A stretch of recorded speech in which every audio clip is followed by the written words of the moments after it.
L'agglomération d'Épernay était lauréate d'un appel à projet lancé par le ministère de la Cohésion territoriale autour de la notion de sobriété foncière. C'est important parce que ça nous évite de nous étendre en permanence, comme le font beaucoup,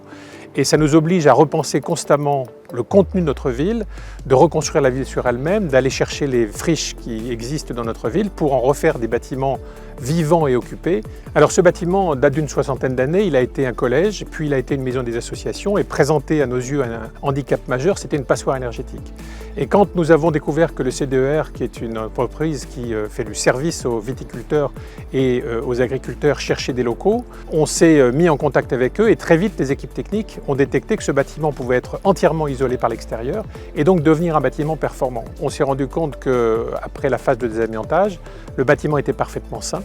et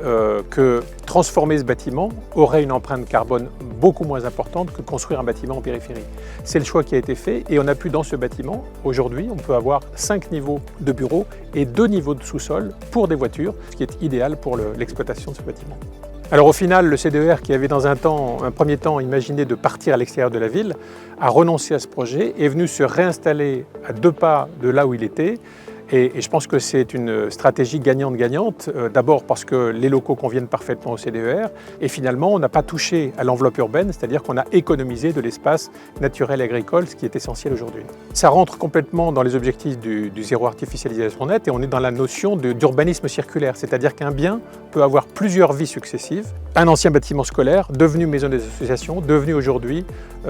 siège d'un bâtiment tertiaire,